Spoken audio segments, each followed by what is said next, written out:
Okay, Bobby. Now we talked about ultrasonic. What is a surface acoustic wave? Surface acoustic wave sensors.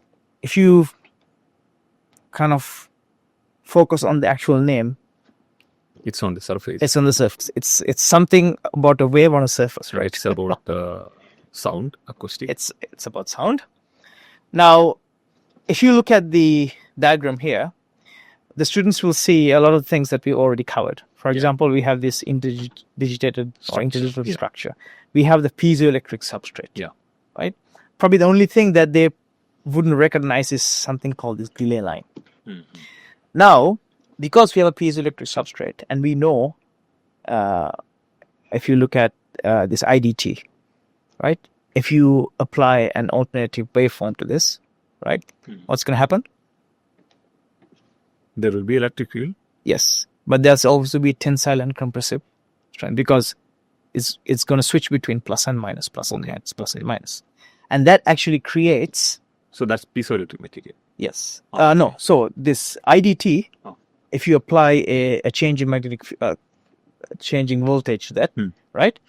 That's going to create a changing electric field. Correct. Right. Now that changing electric field will create a because it's on a piezoelectric substrate, will create a mechanical wave. Correct. Right. Now that mechanical wave will then travel towards another IDT, where you can detect that received signal. The received signal. Why do you think we need a delay line? And what is a delay line? And why do you think why can't we just maybe you want to send something in that delay line? Good point. Good point. And the other thing is, we are also working. If you're talking about IDTs, we're talking about electromagnetic kind of waves. Waves. Yeah. Yeah. So if you want to clearly identify this or separate that from your mechanical wave, then you can intentionally delay that wave received on the other side. So you know it's definitely a mechanical wave. Because the electrical one is there always. It's always there, right?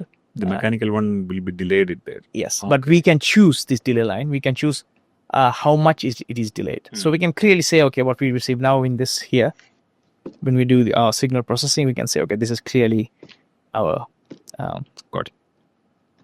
mechanical wave. Now, if you look at the velocity of this mechanical wave that travels from this IDT to this IDT, is actually a function of many things. Now, you said the delay line can be used as a sensitive region. Yeah. And that's absolutely true. So if you look at the velocity, if you look at the things that could affect this velocity, there are a lot of things. There's the mass. Yeah. Right? There are electrical properties like conductivity. There are mechanical properties. And also there are environmental properties. So this is affected or influenced by a lot of different things. Now, we can choose which one we want to measure, and we can kind of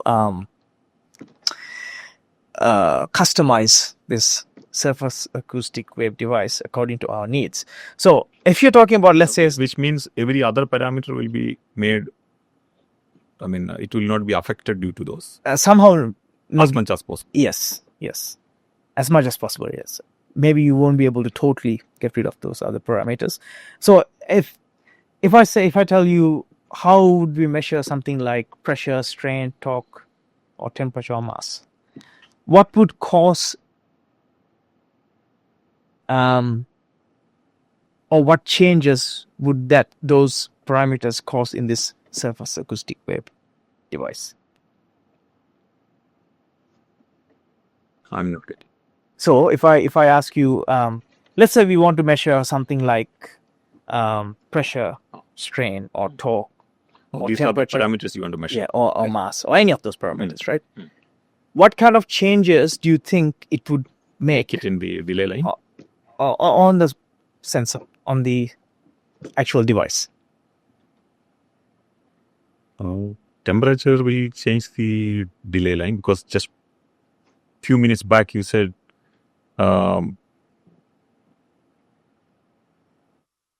something is proportional to velocity is proportional to temperature. temperature.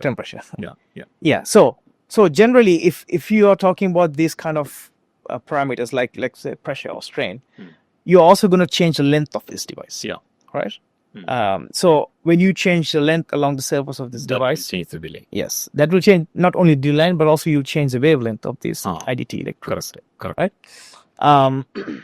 Now, so that means it will alter the pitch, right? And as you said, it will also alter this delay line, right?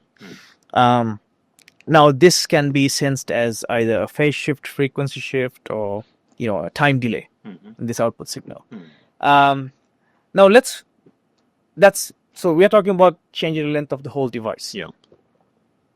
You also, when I first asked you what kind of device this was, you said the delay line can be used as a sensitive region. Yeah.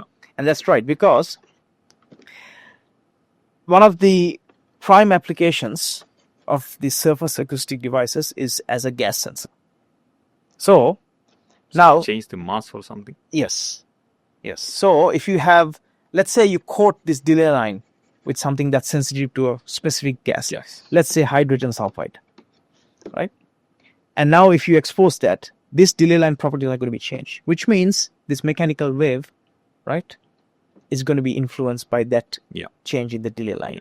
Similarly, you can also detect different biological matter, like we did with the magnetic beads, right? You can again coat this with specific antigens to attract antibodies. Again, you're going to change this delay line. Humidity, right? Again, we can use the delay line to detect humidity. How do you think we can use this delay line to detect magnetic fields?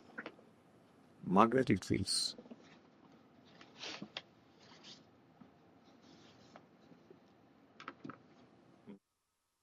So maybe coat that with some magnetic powder.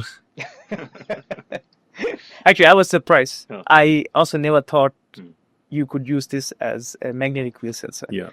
In fact, you could have this delay line as a magnetorestrictive element. So then it's going to change in dimension, right? Correct. So then you could use that too. Yeah. I was thinking this powder will align or... well, that's possible as well, right? Anything that will be affected by magnetic fields, technically, if you can coat it on this delay line, or if you can create a delay line based on that material, then you should be able to use it, right? But an interesting device. The restrictive one is a proven technique. I guess so, yeah. I'm not sure if it's commercially available, but yes, I think research has been done on that. So again, we are using sound waves. So the primary trigger are the sound waves. Nice. There's another thing. You're a really good electronics guy. Yes. What else can we use this for?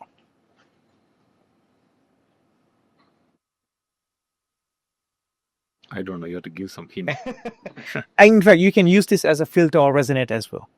Yeah. Because if you have certain, let's say, dimension wavelengths, you can adjust it accordingly. Yeah. So it will filter all the others out and then send only those mechanical waves. So in fact, they are used a lot as filters and resonators, and you can make this actually quite small. So one of the things you talked about, Boby, was this capacitive touch screens. Correct. Do you know you can also use surface acoustic wave sensors as touch screens?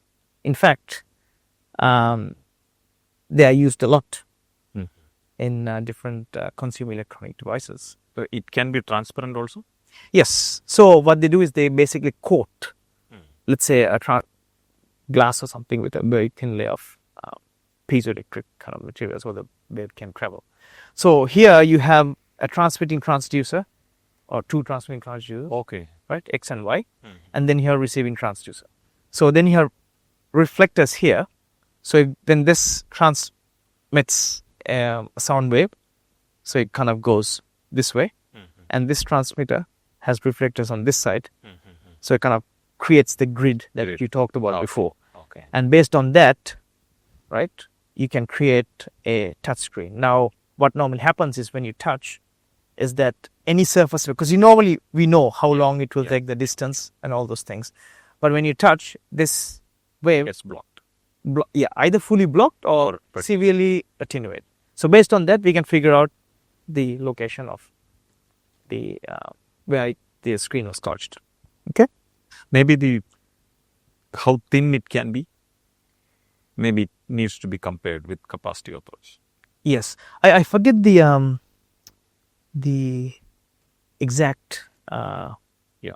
applications of this. I mean, where it was. Yeah. I think mostly in the larger screens, for example, Yeah. like TVs and stuff like that, right? Because for a cell phone kind of thing, it may be difficult to, thickness, how thin this layer, total layer can be, maybe it's limited. Yes.